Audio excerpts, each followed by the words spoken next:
everyone. My name is CHOOBIE. And I'm Vanessa. And welcome to No Filters, No Fears podcast. Today's elephant is a number 4. Four. So today's topic is called Let's Talk. And as you know, we like to talk. I definitely like to talk. It's what I'm known for. Yes. So, I mean, when we get together to discuss topics, sometimes in just our conversation, these things come up. And a lot of what we had been talking about was definitions of honesty and what that was to each of us. And then from there, it stemmed, well, honesty goes so hand in hand with communication. Yes. Here we are. Because I believe they do go hand in hand, because communication to me, at least, is about being transparent, but being honest with your truth as well. Like you could be honest, but you could lie about it. So you're really not being honest. You're omitting, right? Omitting, depending on what you're omitting, yes, that could be a lie. If it's something, right? Because we got into that part too a little bit. Because you're like, you could just forget to say something. It's not intentional, right? Because you're absent-minded most of the time. Like you just like, oh, I forgot to take out the chicken, but I forgot to tell you about that. I didn't mean to not tell you. I know it was important at the moment, but now dinner's gonna be a little late. Okay, not like something big, that's like chicken example. It's the most common example I could have find right now, but it's not a huge, like something important, like life or death. Now that, yes, I will be like, we messed up. I'm sorry. And I didn't tell you. I should have told you. And, I fucked up. You got to admit to it. Yeah. I mean, I think it's funny because we're in a time, and I feel like our generation is really good about picking and choosing what honesty is, right? Because a lot of us are like, my business, right? So we create like this separation. But I feel like I'm really picky about what omission is and what it looks like, to me anyway. What are some of your examples that you think? In school, okay. Like I'll use a school example because I went to a performing arts university. So like we're all very dependent on one another for our projects because you have scenes and whatnot. And, it's omitting as to like why you're not getting certain parts of the work done. So like there was a particular person that I got to work with that because they thought I was going to give them a hard time about it not being done, they were just like, or because they didn't mention that they hadn't done it because they went to a party. That's what it was. I'm like, so you left me hanging, and with the brunt of it, obviously I was not going to be thrilled about it, but I was like, you could have been honest, because finding out that you didn't do that part of the work because of a party from someone else made it that much worse for me. So then, like, if you would have told me straight up, I would have been like, bro, are you kidding? Not cool, man. Right. But hearing it from someone else, now you won't get mad, Vanessa. And why do you want this? Like, why? Like, save yourself the difficulty of getting someone to a place where they feel like now extra upset at you. Right. I mean, when it comes to, well, for me, that's little things that turn into big things that could have easily been resolved with just saying it, telling it to the person, saying it to the person. But now it's a big thing because you admitted it. See, in that case, and I don't, maybe I go too drastic and saying that that's about honesty or whatever, but I associate it a lot to being like also just genuine. Like if you don't want to do something, my best friend, Angie, is really good about this with me. Like if she does not want to do something, she just, Vanessa, I love you so much.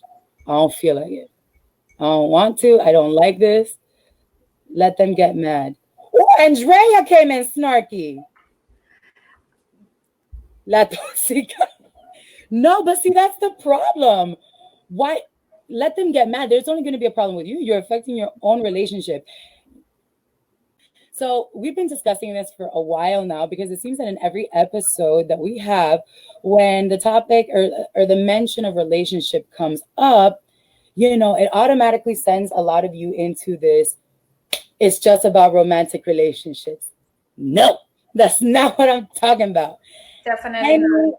Any connection with another human being is a relationship. You're putting effort, you're putting time, you're putting, into it. So when I say relationship, unless I specify romantic relationship, I am talking about friendships, your relationship with your family, relationships. Your neighbor, your dog. Not everything has to be about a spouse or a partner, although that is a lot of things. A lot of these communication issues seem to arise in partnerships, but a lot of these communication issues happen in family dynamics. Especially, yeah. Family dynamics, as as we get older, we communicate with our parents differently, right? It might become easier, it might become more difficult during the teenage years. It's difficult sometimes to communicate with our parents unless we have a particular type of relationship. So I don't mean any specific relationship, and we'll specify whatever we're talking about at any given moment. But we were talking about that the other night. Why do they always think that we're talking about relationships? Like, first step, our first episode kept going back toward the romantic relationship lane, and I was like, we're talking about business ventures, right? But I guess it says a lot about our community and the mentality of that, that's the focus. Right, like people don't think of you have to be specific friendship. No, I meant relationship is all of relationship. The difference in how much effort or intention is put into the level of communication there. I don't think so. I'm not. I try to communicate the same with my friends and that I do, at least, ¿cómo explico? Not the same, because, we all know that we all try to work with each other's drugs in a way. Yeah. I know how I communicate with CHOOBIE. I would not be able to communicate with another friend, because something may be upsetting to them. And it's not that I'm changing who I am. I'm just being aware of my word choice, because they've told me that it bothers them, or they've told me that it affects them.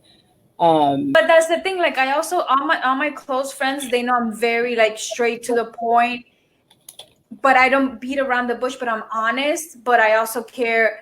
But you're not disrespectful. You don't got to be a dick. Exactly. You don't have to be a disgusting person towards that other person. If you don't like something, tell it, hey, I don't like this. Or if they got you upset, I'm the type of person, if you got me upset, I'm going to tell you why, what we could do to fix it. Or if there's another way that I could communicate that to you for you to understand it better. Most people are not like that. Most people will be like, bueno, I hurt your feelings, te jodiste, that's your problem. No, and that's where over there. And that's the point of honest communication. Yes, you could be honest, but remember that you need to make sure your words are effective and not dismissive, or that you're just replying because you want to get a rise out of the other person, that you genuinely want to communicate that this is something we need to work on. Soon we'll be releasing those pre-show prep meetings for you guys to listen to all our shenanigans.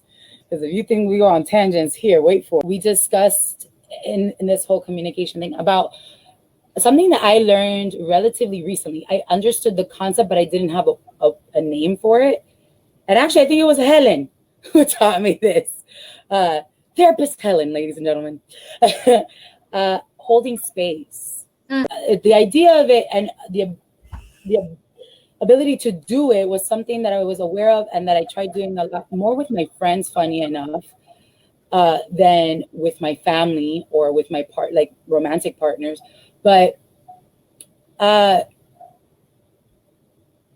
when I finally figured, when she said it, explained it, and then I started hearing it more frequently out there, the concept of holding space, which is, I think, what's happening right now with all these conversations within companies and within families about what's happening in the world, right? With Black Lives Matter, Trans Lives Matter, the pandemic, all these heavy, uncomfortable conversations, right? About holding space to hear someone's feelings, whether you agree with them or not, holding space to, to share in that moment. So someone say, okay, we're gonna take this time and set that time aside and hold space for you because you've said you feel some type of way about a situation with them or something that's happening, something that's not even related to them, but they take the time to be there for you and hold space for you. I'm very grateful in that aspect and very fortunate that I do have friends that will be like, okay, Choobie, what's going on? Like, I'm like, hey, can I call you because I need to talk to you? Yes. And we'll be there for an hour, 2 hours. And then until I'm like, I think I'm done. I feel better. Do you have something? Ya me vacié. Right. And then I'm like, do you have something to talk about? Do you want to share something with me? And if they don't, then we're like, so yeah, I do. Do you have? Oh, I am so lucky. I am so lucky because I do. I have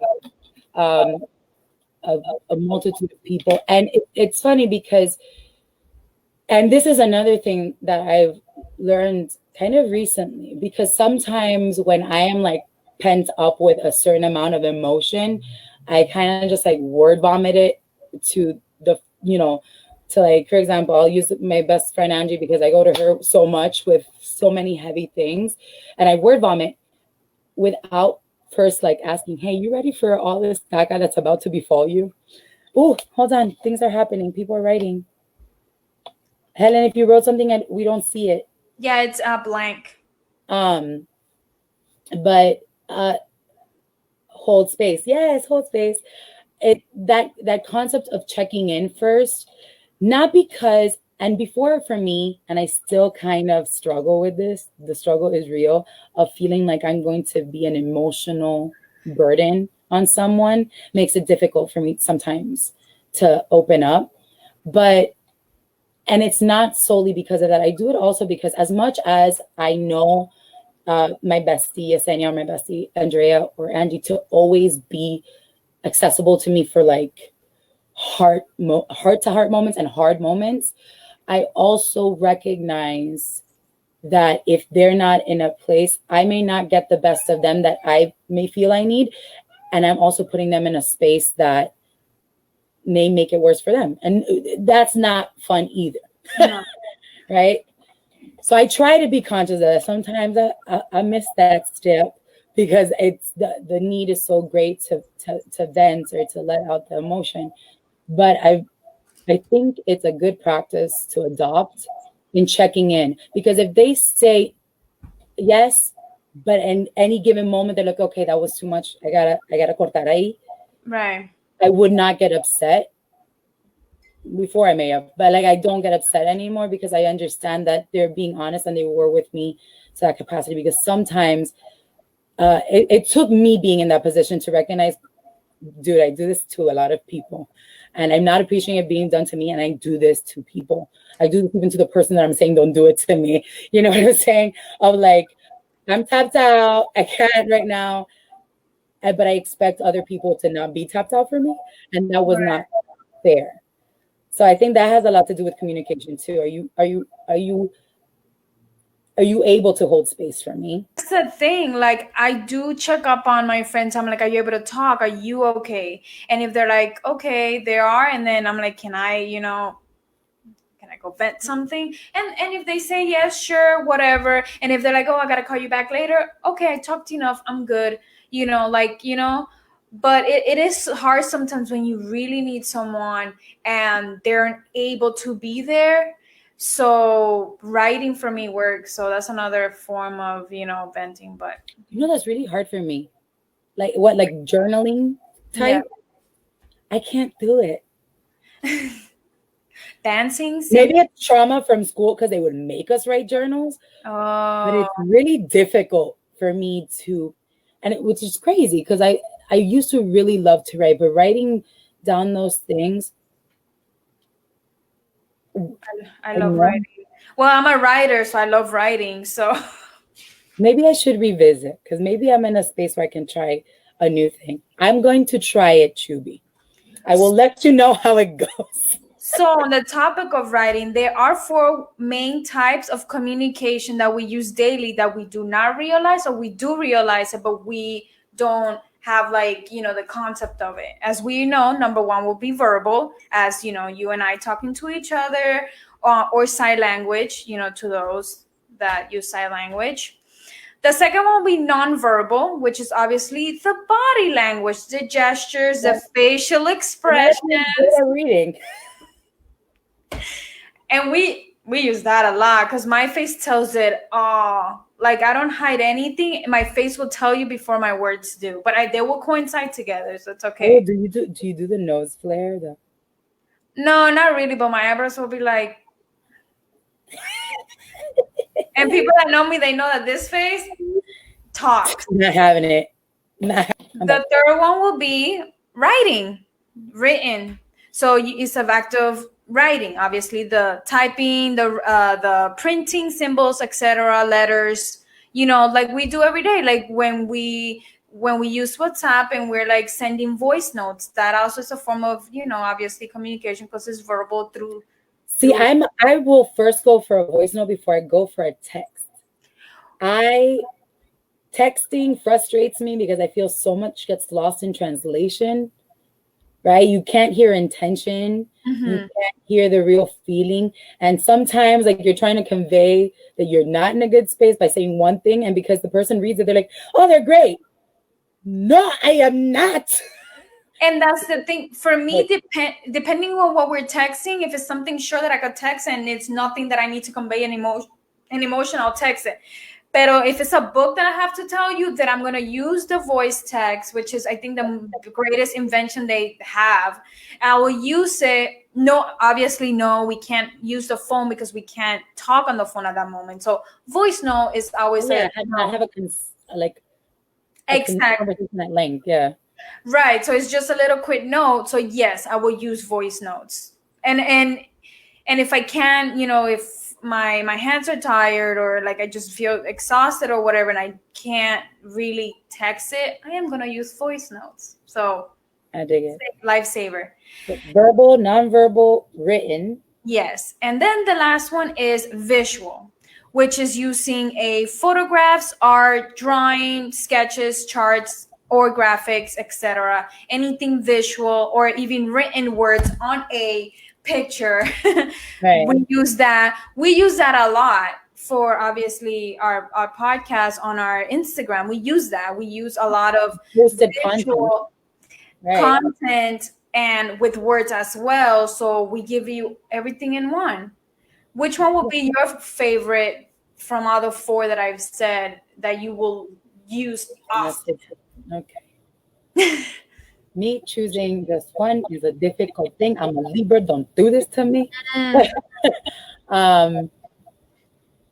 very much verbal. We know this. This is not a secret. I'm very much person to person, human to human. Right. I need the humanness. I'm pretty decent at picking up. Nonverbal. I may not be so great at doing nonverbal. Yeah. Or maybe I'm better at it than I think when I'm not paying attention to it. But if I put intent behind it, it's not working, which is, you would think different since I'm an actor. Right? Visual makes sense to me. Like, I could really rock with that because I am on social media pretty heavily, right? And I'm big on quotes and memes and things that speak to me that I'm like, yes, I want to share this because I share the thought process, the sentiment, right? So verbal, visual. For me will be written and visual because I think I could articulate my words better in paper since I am a writer and English is my second language. And for me, even to this day, I still can't say half of the words.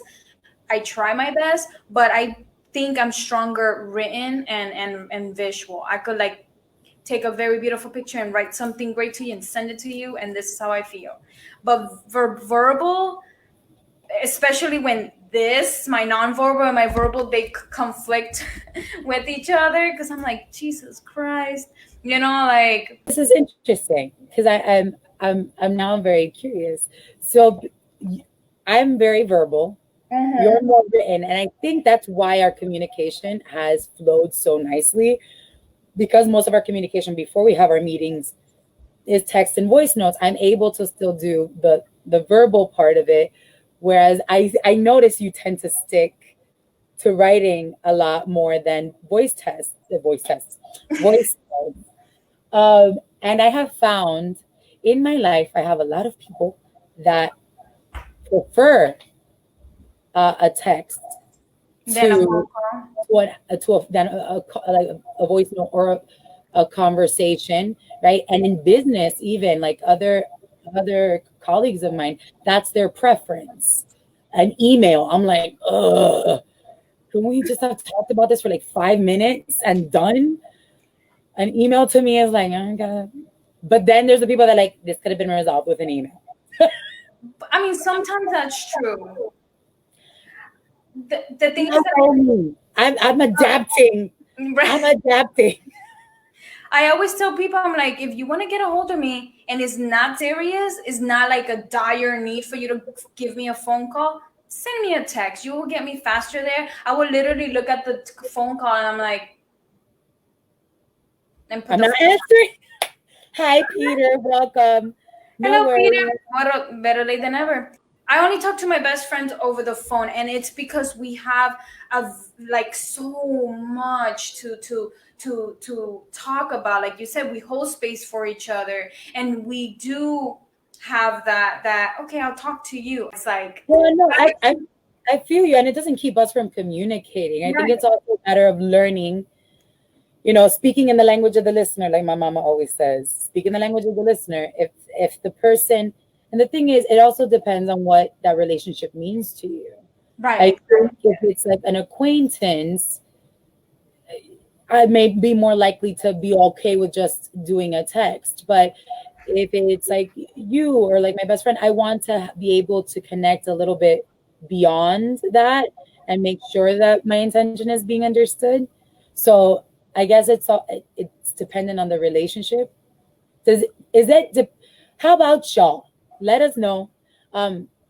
Is the type of communication that you have with someone, is it based, the cat is destroying things, based heavily on your relationship to that person? Are you more verbal, more nonverbal, as in written or visual, or I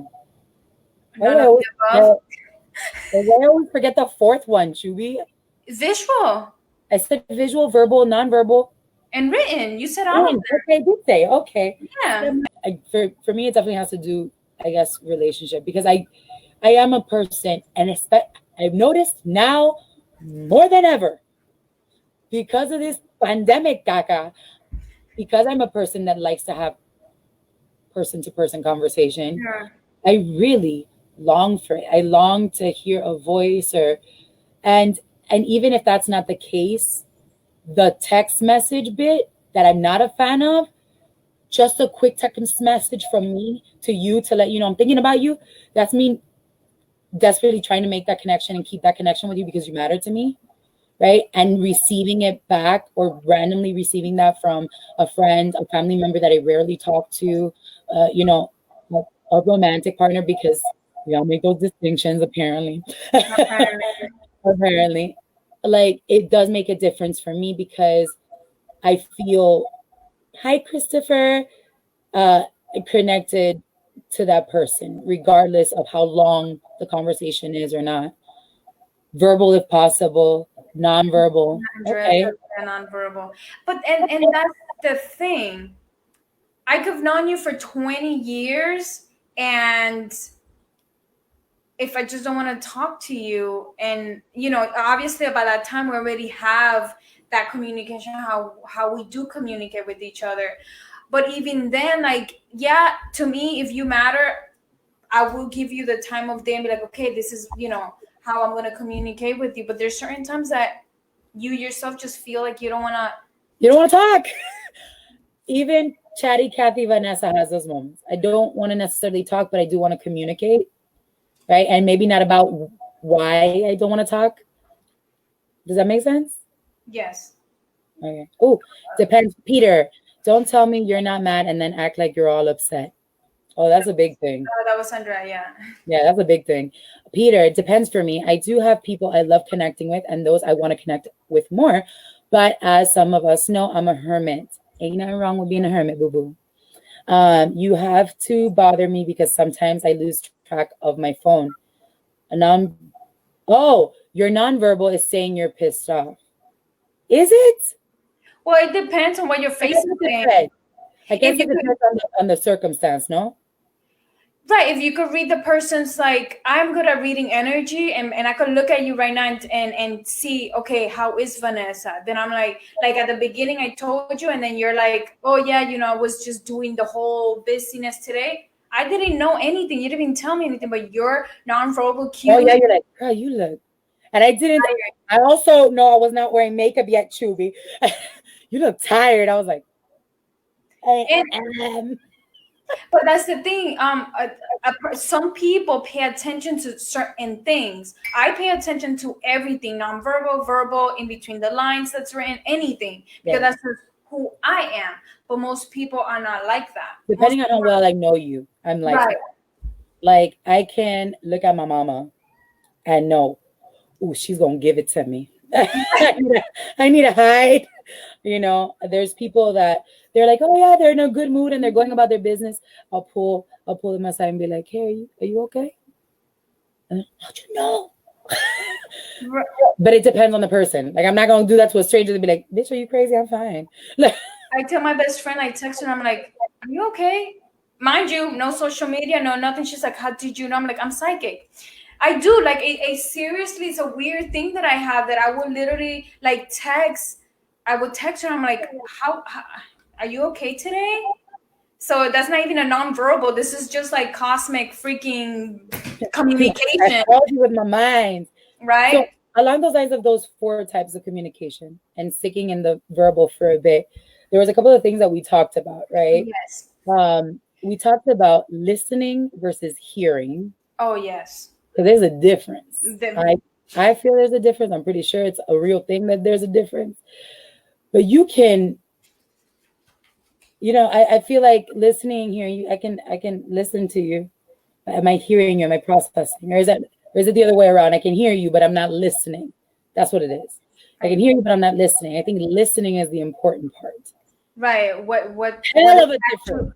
Like exactly what is being said. And like, for example, that has happened between you and I, because when we do our meetings, I'm like, I'm sorry, I wasn't paying attention. And I tell you, but I'm being honest with you. At least I'm being honest with you. And not, see, I have no clue what you're talking about. My brain is blank, but I'm going to pretend. No, I'm honest with you. I'm sorry, I spaced out for a couple of seconds. Can you please tell me again? Yeah. And remember, like we spoke about before, honesty is a choice. Honesty is, oh man, yeah. Honesty is a choice. And in those kind of moments, because honesty is such a little thing, I don't think people recognize that even that is being honest. It's being genuine, right? Not saying that you don't want to do something, or saying that you don't want to touch on a certain subject, or how in depth you want to go into a conversation or not. It's you being genuine about where you're at. And it's important when you're communicating with someone else, or when you're going to have time with them, right? And you're going to be holding space for each other in some way. Sharing where you're at and being genuine about it is being honest. And I feel like it saves both parties, or if it's a conversation amongst a bunch of people, it saves everyone a lot of trouble in getting upset or unnecessarily triggered. Exactly. Right? Mm-hmm. And let me be clear. We're going to be clear every episode. We are not therapists. We are not. I'm not. And I make a lot of the mistakes that I'm talking about. I talk about it because I make them. Not I used to make them. I still make them.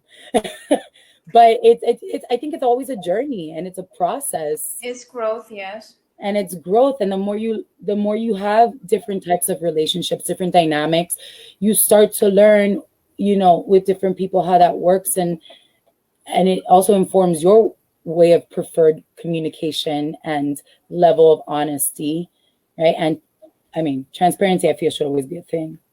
Hi, Helen, you keep writing things, and I'm sure they're incredible because you're brilliant, and I can't see them. It keeps coming out blank. And I feel like, back to what you were saying, I'd buy a t-shirt that says we're not therapists. Wait for it, the merch is coming, babies. Yes, hopefully soon. But back to what you were saying about listening and hearing, people wait to ¿cómo se dice? Like when they're not listening, they're just waiting to respond, but they didn't care what you had to say. They just want to give you like their 2 cents. They're waiting to respond. They're hearing to respond, but they're not listening, right? Exactly. That's annoying as hell. Because you just want to get your thoughts out of the way before you forget them. But it feels like they're just trying to shut you up too. You're not really talking to me. We're not working towards understanding each other. We're working towards just you hearing yourself and getting your damn way. And right. That's annoying. And I feel like if I'm trying to communicate with you, you upset me because of X, Y, and Z. And then you're like, no, olvídalo, I don't want to hear it. I'm like we spoke about before, remember how taking time.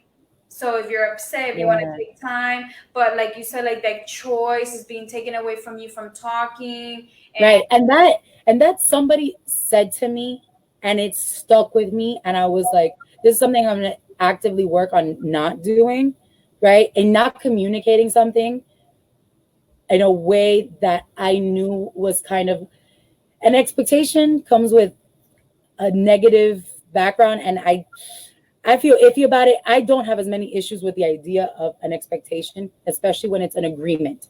I rather see it as an agreement. We have an agreement with someone about the level of communication and transparency, right? And you don't share something, you took that away from them. And I had taken away this person's choice in something that involved them, right? So, and I did it thinking, I was like, I don't want to upset them. I'm protecting that. But it was not my choice to make, right? I could have shared, this is happening and I want to protect you from it. I feel uncomfortable sharing it, but I feel like if I don't, it'll affect our communication process. And I fucked up, and I never, until they explained it to me and that I took away their choice, I did not, no caí, and that I have felt that that's been done to myself, so I can understand how that is upsetting. Well, it's growth, and now that you know, we're not going to do it again. I request an inclusive t-shirt. Well, because Andrea is a therapist. Me too, since I come up with the idea and 10% cut of the, don't push it, baby. Yeah, we came up with the idea. We just didn't share with you all. So no, this is an ongoing hashtag. So I read a quote from Jim Rohn that says, effective communication is 20% what you know and 80% how you feel about what you know. Oopa. Oopa. I can share profits. When I read that, I was like, that is true. Because I could tell you about X, Y, and Z, but I'm only telling you my feelings about it. Yeah. Right. Oh, and really know a lot to everything going on in the world. Do I really know about it? Did I do my research? Right. And that's the thing, most people think is always, they take it personal every time. Like, if I'm going to communicate something with you, I'm not attacking you. I'm just letting you know that there are ways for us to work through what's just happened. Right. But that brings us to the whole reactive versus receptive. Are you just reacting to what you're being told because it set you off, it pissed you off? Or are you really holding that space and being receptive to what's happening? And sometimes that's a very fine line. Admittedly, I can because I'm a highly emotional person, I can be sometimes more reactive than I actually want to be.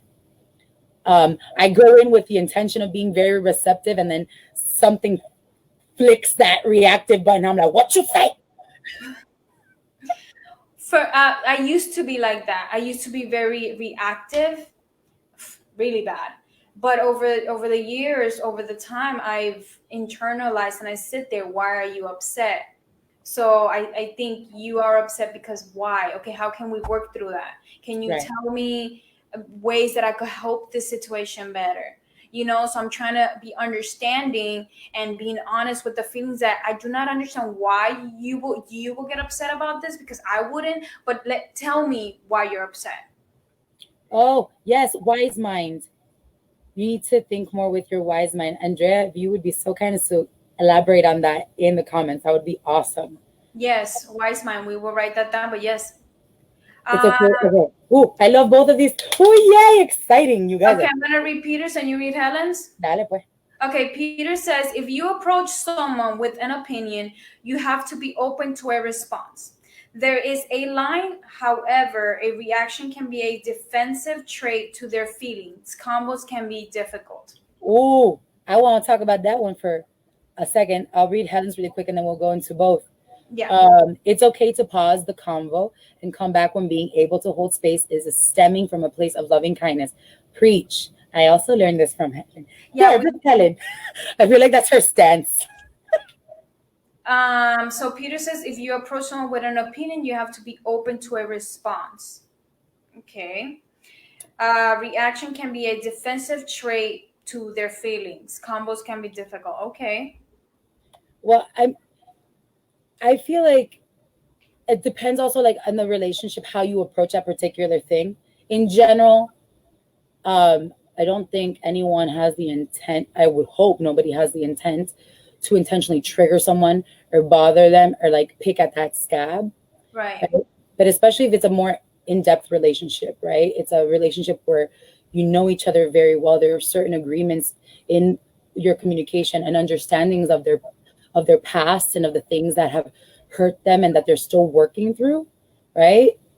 Then you don't go to that petty place and go there to attack that, right? So you're better able to know, okay, I'm not going to go here because I know that it's not gonna lead us to a place of progress in our conversation or in our situation. It's gonna take us somewhere else. Like you mentioned before, remember you were like gaslighting? So oh yeah, I mention it because I never understood what it was, and I got called out by somebody that I love very much. You're gaslighting in the middle of an argument, like you're gaslighting me, and that's not fair. And I was like, what does that even mean? And I feel like that even works with friendships as well. Like they're trying to tell you something, but you are. Oh, we were gonna get that. Thank you, Andrea. Yes, we were gonna. Aggressive, passive, and assertive. Yes. Talking, listening, responding without our egos in the way is important. Oh, baby, I love you so much, Brian. Yes. Sometimes our ego gets the best of us. That's that reactive. That's that, right? Aggressive. And we did talk about passive. We went heavy into the passive because we are both not fans of what, CHOOBIE? Passive aggressiveness drives me up the walls. Like if there's something bothering you that I said, Nene, just talk. Just say it straight to the point, please, because and what pisses me off is that I know that you're being passive aggressive, but I'm waiting for you. I'm giving you that time for you not to be passive aggressive and just tell me. And then you're not being honest. You're not telling me what's going on. Now I have to say, I know you're being passive aggressive. So whatever bothers you. Right. Or avoidant, which is equally as frustrating when you're trying to be present in the conversation and intentional, right? And granted, all of this sounds like we're always talking about an argument, and it's not. It applies to all conversations, I feel, right? Where, people can be avoidant even in a pleasant conversation. It happens no matter how well the parties know each other. It's just to keep an open mind to opposing opinion. Usually people who try to have this convo aren't open to a response, so it always flatlines. Oye, nene, Peter, you came with Candela today, and Andrea and Helen too. You know what? We're gonna have kind of like we did with Danielle, a post show interview to like a sort of an addendum to this one. Yeah. We're gonna have it with actual therapists Andrea and Helen. Please, we need you. We need and then we'll share that. We also have to consider what communication skills people have used to meet their needs, right? Needs. I think we discussed that a lot too, because having our needs met in communication, I think we talked about like the levels, right, of compromise and also like of like meeting each other full way, halfway, quarter way, or if it's no way, being genuine about I can't, that's not something I can do, right? It take a while to reframe. #reframe, my favorite word, how to communicate in a healthy way, right? Because sometimes we have our ways of communicating what we feel we need, and then that other person may have their needs. We have to take that into consideration because we're not talking to ourselves. Right, exactly. We're going to start our own podcast. Do it. Anxiety with Andrea. The thing is, I don't know if you guys saw our post from Louise Evans talking about the 5 chairs, 5 choices on our Instagram. We posted like an 18-minute clip, and she's basically talking about we have 5 choices and how we're going to react to a situation, you know. And I hope you guys go watch it because it's much needed for us to know this, to hear this. Basically, what she was getting at is like chair number one is like, are you just gonna be reactive towards it, you know, and dismiss everything else and not give 2 craps about why the other person's behaving this way? You only care about your feelings. And the last one, I'm gonna skip the 3 in between. You guys gotta go see that video. And the last one is holding space for that person. What does that person need, or what do I need? What's happening outside of your own comfort? Exactly. Outside of your own need for a moment. Right. And like what's happening as to why that person's behaving this way, instead of thinking about you, and then you're like, okay, but there's 2 people. So I really enjoy that video. Her name is Louise Evans. I hope I'm saying it right. She's a behavioralist coach, and she's the author of 5 chairs, 5 choices. So I love this light right here is killing me. It's hot. You know, and also you do that often as well when we're like voice notes. You're like, oh, I'm sorry, I was like, you know, doing such and such, and I'm over here like, okay, you could reply whenever, however, no one's rushing you, because that's how I am. But and that's funny because I have people like you in my life that are like, it's okay. Text me back in an hour. Ni lo siento. Right. Right. But I am not like that. I'm like, I haven't heard from so-and-so in a while. I hope they're all right. But not about you, because we've already established kind of like that's our communication. Right. And I think when I finally get to know what my rhythm of communication is with someone, I can tell. But I also know that sometimes I feel the need to tell you where I'm at in case, because we do work together, right? Right. So I'm like, if for whatever reason she needs me, I know I'm not going to be available for this time. I got to let her know I'm in this situation. So no cuentes conmigo por un tiempo.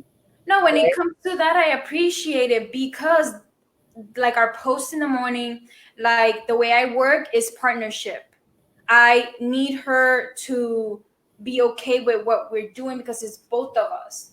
We have a relationship where, you know. I know what you meant. If people have an issue and I got a perfect post for that, it's coming at you. I mean, we do, you know. Relationship. Get used to it. Don't let it mean that it's only romantic. He's my co-host. We work on this together. So for me, yes, in the morning, she knows that's why I do it the night before, because I already know that she's not going to be able to be there at that time. So I'm like, okay, no problem. So I do it the night before, or even days earlier, so we both could be on the same page, and then we're fine. But I do appreciate that you do that as well, because it does give me a window of time. But I like to talk a lot of mierda, and you know that. Like, I just send you like thoughts, just so we could get my brain out there, and so we could have future episodes, etc. But communication is essential, and honesty. Did you just have a new essential one? Communication is essential. Communication is essential. Yeah, that's actually, Look at the world that we are living in currently. A lot of unhad conversations have led to a lot of strife, a lot of voices that were stifled unnecessarily, right? So I feel like it is a time where communication is essential. We don't have the luxury anymore of physically seeing each other. So reaching out in whatever medium we can to connect, to touch base, right, is essential. Even the most lone of wolves at one point or another is going to need that little reach out. I'll say this. It's taken me a while because I am a person that needs like the constant contacts with my peoples. Like I love to be in contact with them. And I've had new personalities come into my life. Admittedly, even my friend Angie, when she tells me I don't want to talk right now, or I want to talk, but can we do voice notes, because the tiggity on the phone is not something I can do right now, right? It was a process to get used to for me.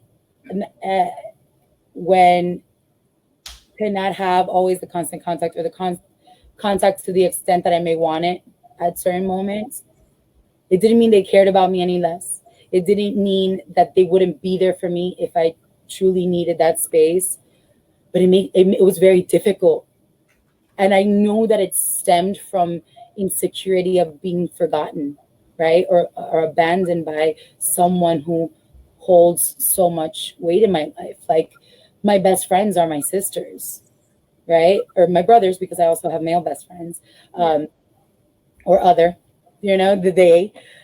So I had a very difficult time assimilating that. And you and I discussed that, because you are one of those that is like, I don't really miss people. I mean, I honestly... Explain it. You explain it. Because it's definitely not a thing that it's easy for me to wrap my brain around, but I respect it, because you are not the first person in my life that is like this. And I love you beyond it. And that's the thing. Okay. To my best friends, they know I love them. They know I miss them. Do I verbally communicate that? Sporadically? I do. I will let them know I love you. There you go.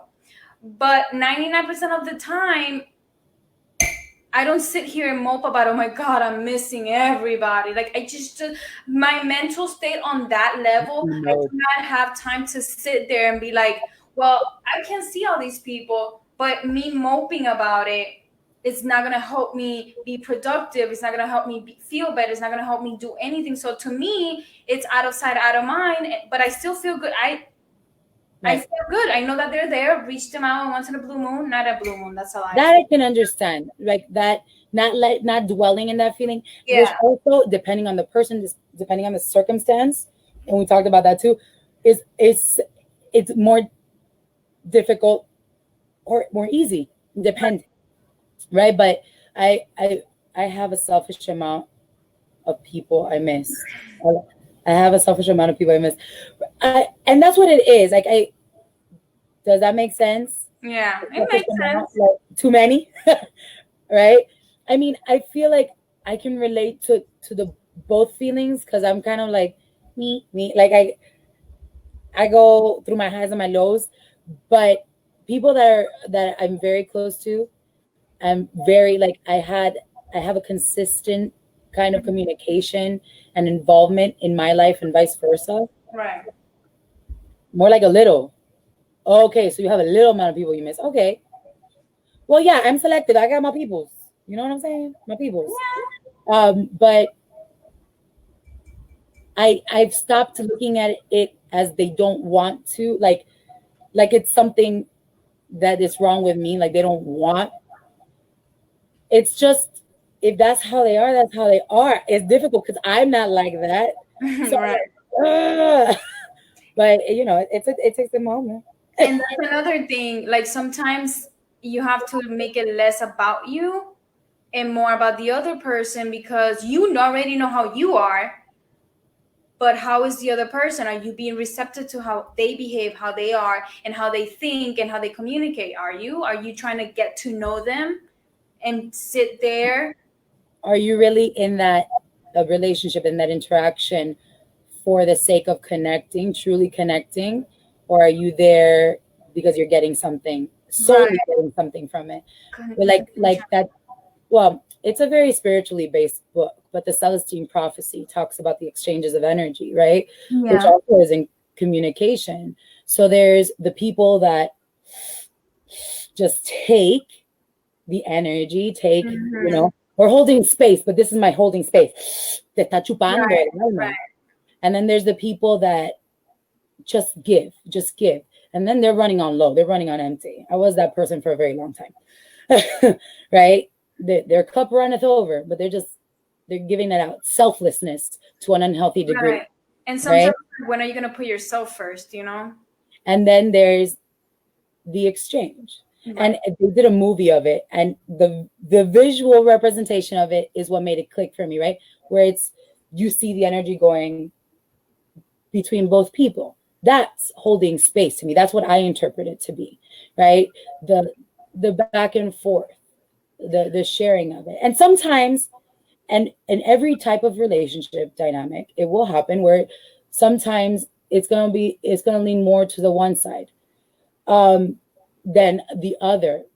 But also that's part of the conversation, part of the understanding, part of the agreement or whatnot.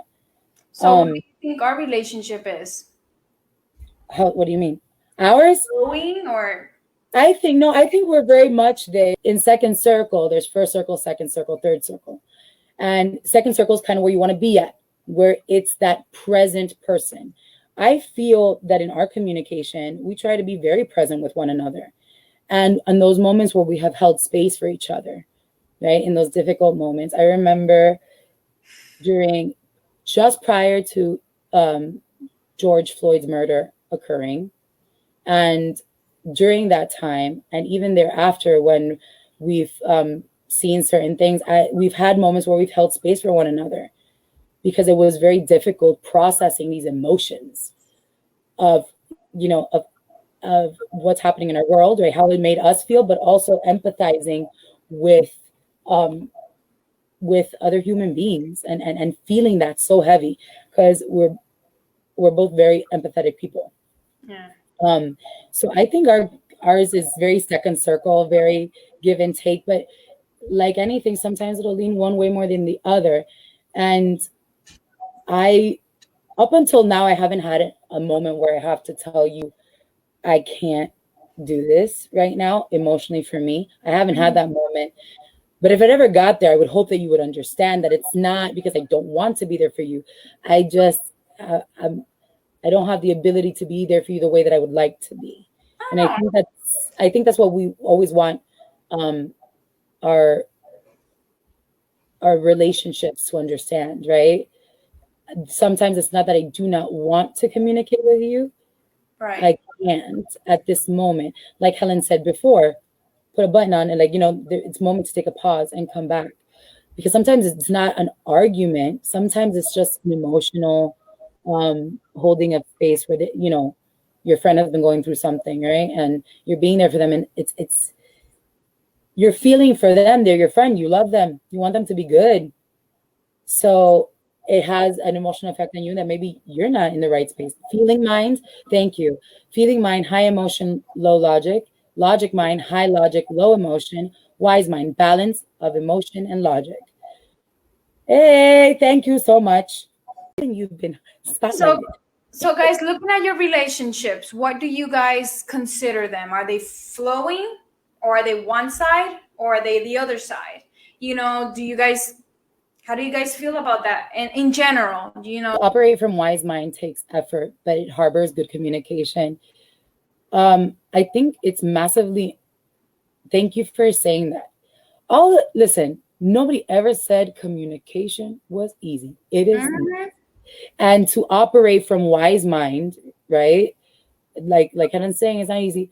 But I feel like in not doing that difficult work, all that reframing, right? And taking the time to be present truly, it just leads to, forget bad communication.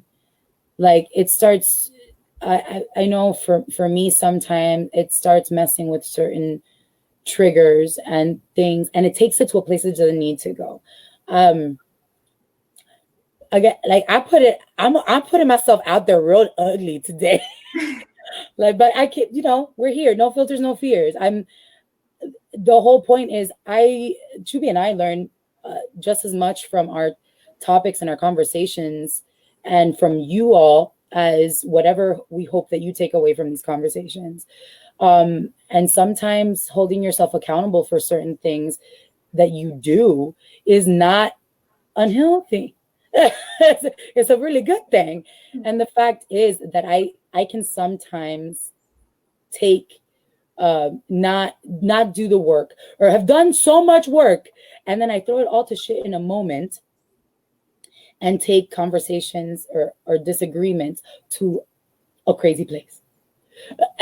That just makes it worse. And the people in my life are already very accustomed to this, and bless your hearts, every last one of you.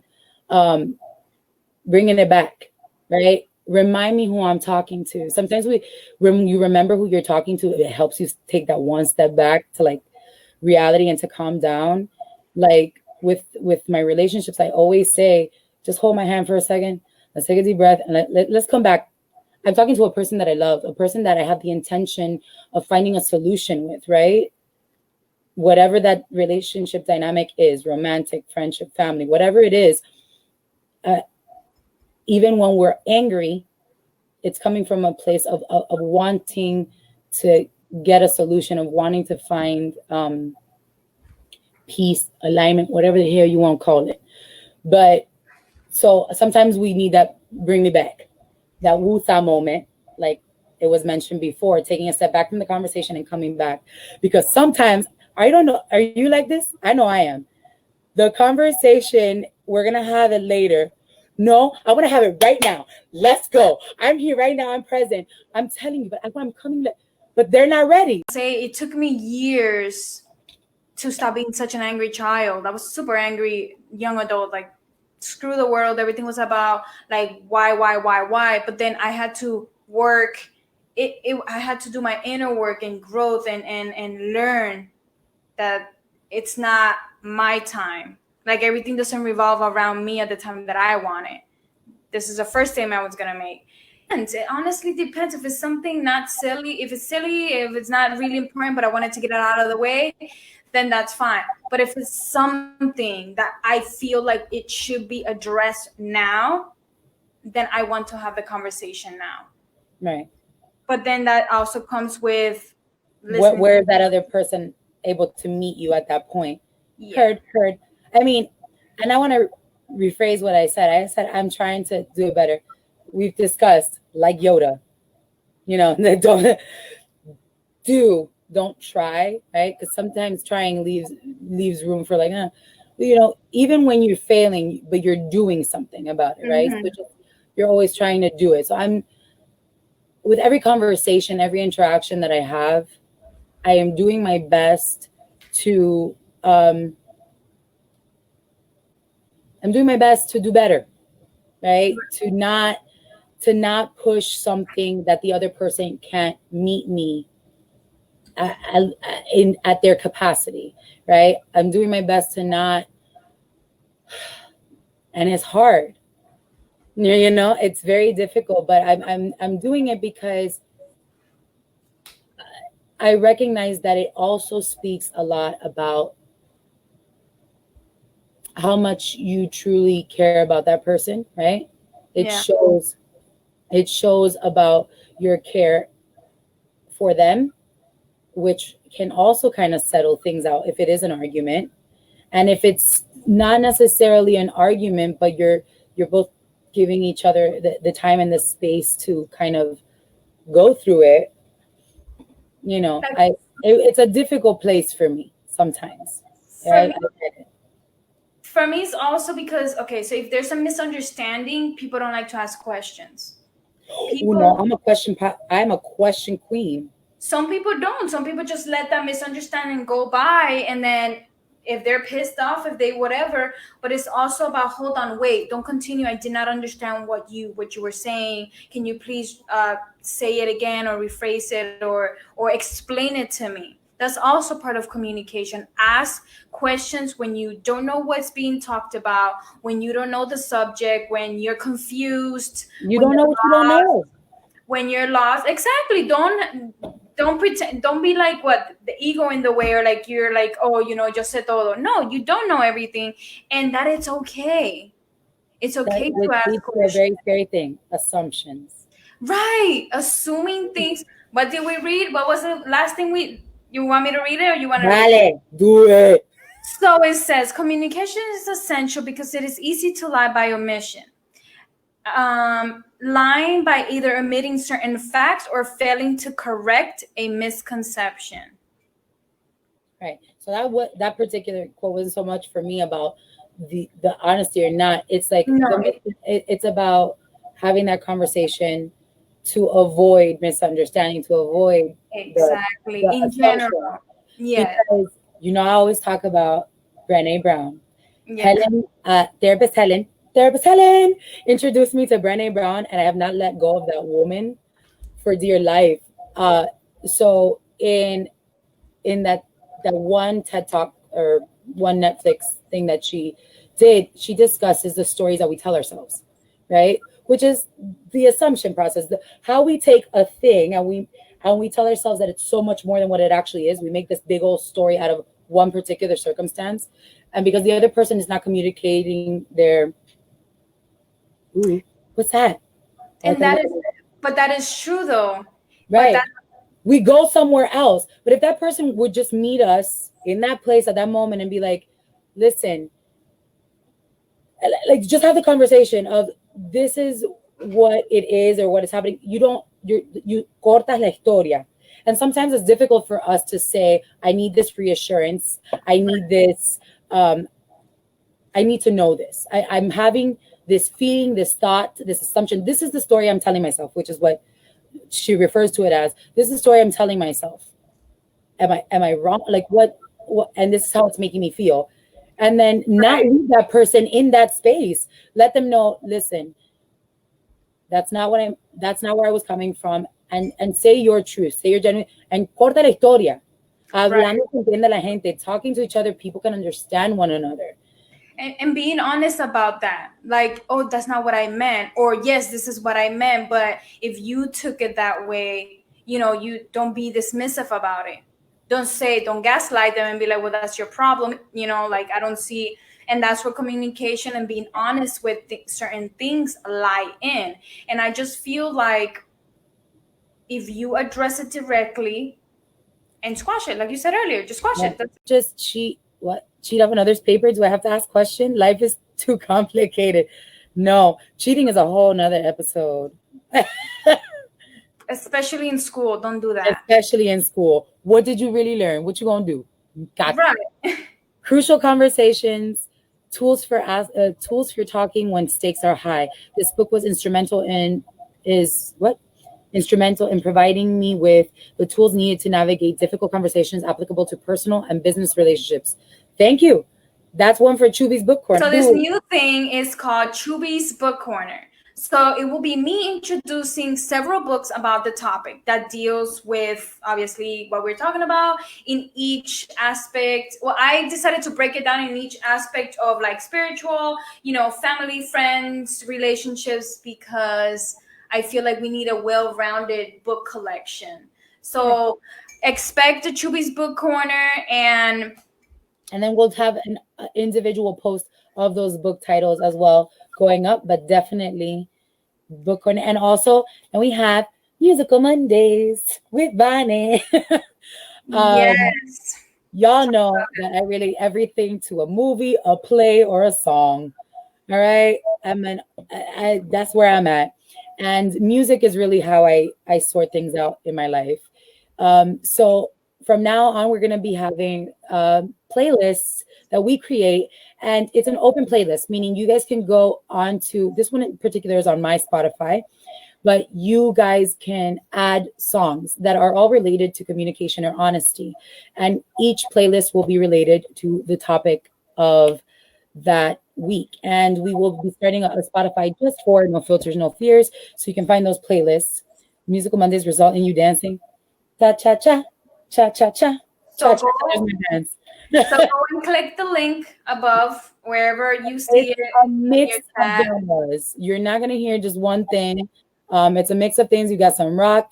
Actually, there was a couple of songs that I haven't added just yet that are some Spanish music. Yeah. Ooh. Hey, I'm Latina. Spanish rock because Spanish rock all day, baby. So there's different genres. The lyrics, I'm very big on lyrics. So the lyrics are also important. Me too. Go check it out. So in CHOOBIE's book corner today, there are 8 books. Number 1 will be The Art of Communicating, which is written by Thich Nhat. We've heard of him plenty of times before. It took me forever to pronounce his name. I was learning it like a new language. So it's called The Art of Communicating. So that deals more with your spiritual, with more of your reframing of your mind, and it deals with more of that, You know how much I love hearing that word now every time. So it deals more with that. Number 2 will be how to talk to kids, how to talk so kids will listen, and listen so kids will talk. Tongue twister there. By Adele, Faber, and Elaine Malish. This one is about your kids, kids interaction, and like the title says, how to talk so kids will listen, and how to listen so kids will talk. So that will give you a deeper connection with your kids, and how to give them their rights to express to you how they feel without being dismissive. Number 3 is called Simply Said by J. Sullivan. This is a well-rounded book about how to simply say things, just straight to the point. Directness. Number 4 will be Perspectives on Family Communication by Lynn Turner and Richard West. The title says it itself. This is about family and how you could communicate with them and how you could effectively, but like just have communications between your family, which like we spoke before, it's hard to do sometimes, and the way you were raised and etc. All that takes play into the family dynamic. So this book will discuss family communication. Number 5 will be We Should Get Together, The Secret to Cultivating Better Friendships by Kat Velos. I hope I'm... Chancleta Chronicles. Yeah, that's how a lot of Hispanic families communicate. Oh, God, yes, seriously, especially mostly Hispanics too, yes. So this one, self-explanatory, better friendships, how we could communicate with our friends and just communication, like we spoke through the whole episode. Number 6 will be Nonviolent Communication by Marshall Rosenberg. This one is deeper into everything else, like each book that I just mentioned. So it will be like, I don't know how to read so much because now I have an entire library of things I gotta get into. I really, really like this one. And if you guys watched the video that I posted today, that we posted today, Louise Evans talks about this book. So that's a high recommendation. I loved it when I read like half of it. I was like, okay, we need this one. Number 7, which will be the 4 Agreements. So we already know. Oh, this one's by Don Miguel Ruiz. it's been going all around. We know. I think the first time I read that book, I was actually like 12 or 13. No, I must have been older, but I was very young when I first read it because my mom, my mom's a Reiki master. She's into all that. So the books were around. And for those of you who sometimes reading is difficult because you're hyper busy and you're on the go, audio books count too, guys. Yes. And it is on there, and it's only 1 credit if you're a you're a member. So get yourself the audiobook version. I did, and it's the best thing. I've been listening to it. Yeah. 1 through 6. Well, all these books are also on audiobooks. They're also the Art of Communicators on YouTube. If you want somebody else to read to you as well, and you don't have audiobooks, YouTube provides that for you. And yeah, the rest of them as well. I will put all the links below, and you guys could just click. Although there's nothing like, and that's why I have some of these, but I've also ordered a bunch of books that we've discussed and that I've discussed with people in my life right now, because I was like, I want to read more. I haven't been reading, and CHOOBIE tells me that reading is essential. So if I don't start reading, she's gonna give me pow pow. The Chancleta Chronicles. The Chancleta Chronicles are gonna come at me. So because to me, I grew up in a house that always there was a library, and the smell of books is delicious. My favorite Disney princess was Belle for a reason. I was a bookworm when I was a kid. I don't know what happened that I stopped, but I'm gonna get back to it because I'm inspired, CHOOBIE. Thank you. You're welcome. I mean, there's so many books out there that are like mind blowing, and you're like, whoa, I can't believe I missed this. And our last book, number 8, is The Second Circle that Vanessa got into earlier. She discussed it by Patsy Rosenberg. Patsy Rodenberg. Rodenberg, my bad. This Performing Arts University, and our textbooks were not always a textbook. They were books, and this was one of them, The Second Circle, and it was our textbook for our speech class, because speech, it's not just dialects, it's how we're communicating and how we're best understood. And it was also about exchanges of energy and being present in a scene or being present in your life. And Patsy Rodenberg doesn't just use that book for performers, it's for business, it's for relationships. So I thought it was an excellent book on how to fluctuate through those different circles of presence, right? Present.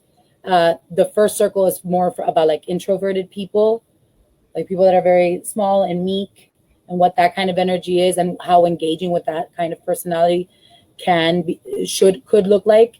Or a third circle, which is just, I'm here. It's like a very strong energy, right? So it was a very impactful book for me in college, and I highly recommend it.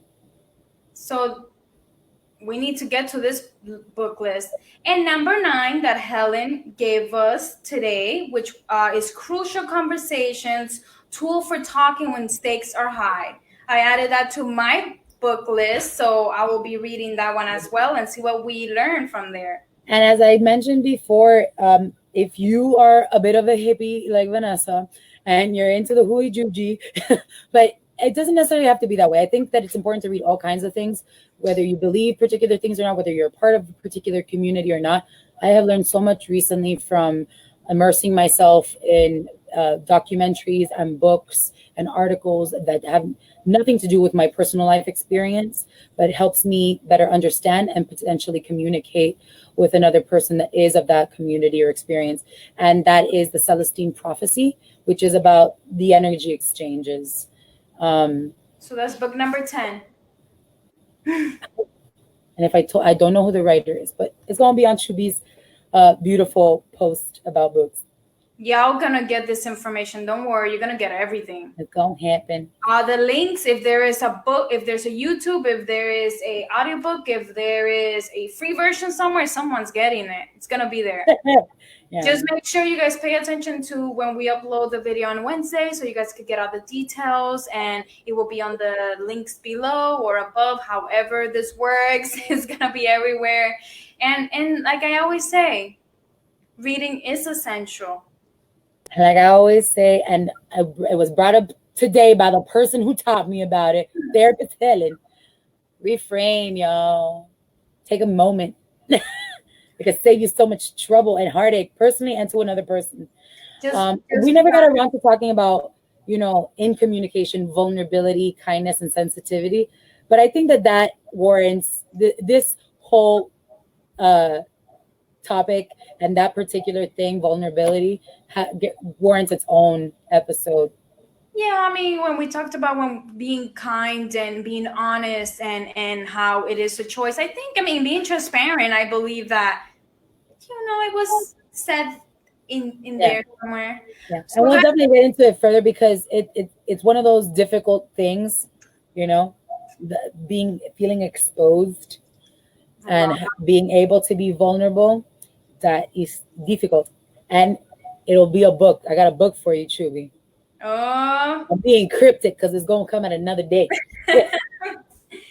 But yeah, guys, let us know what you guys, if you guys have your own books, what kind of books, about communication do you guys have, or not even about honesty? Just send us the link. Remember, DM us, check us out on Facebook, Instagram, Spotify, iTunes, Anchor, and Google Podcasts. Yeah, we're everywhere, baby. We're everywhere. Did you mention Spotify? Because I did. I said Spotify, and check Spotify out because we will be releasing the new link for the playlist. And remember, you guys can add songs to it. Remember, guys, we don't like bullies and we don't like nonsense. No filter doesn't mean you got to be a dick. Right. Be kind to each other with no filter. Doesn't mean you gotta be a. So the whole point is to have a place where we can share and we can add things. Hold space for each other. Music brings people together. So that was our attempt with that, to share songs that deal with the topic, that are funky. Some of them are instrumental, so there are no lyrics. So enjoy. And if you can think of a song that makes you think of the way you enjoy communicating or you tend to communicate, by all means add it. We love hearing from you guys. Thank you so much for being so active in the chat as well. Thank you to therapist Andrea and therapist Helen. Yes, I learned a lot from you guys today. Thank you so much for your input, for your professional input, for all your thoughts, everybody on the chat. Thank you so much. And like we say, we are not therapists, so we love hearing from professionals that come into the chat and watch the episodes, people from experience. Like, we don't have kids, and in the episode that we didn't have kids, people with kids were making such amazing points and giving us bits of information and perspectives that we hadn't thought of. We love talking to you guys. Yes. So remember to just be kind, be honest. Communication is essential. Hablando se entiende la gente. Yes. And remember, don't make assumptions, because you know why. Yeah. It makes I can say it. It makes an ass out of you and me. No, but seriously, just or you and me, but that's beside the point. Right. Hopefully you guys learned something. If you guys did, please share, leave your comment of what you guys learned, and just let us know. And don't worry, I forgot now who is it that was talking to us about the commission from Christopher. The merch is coming, y'all. So keep an eye on it. We're not getting no 10%, none of that. No.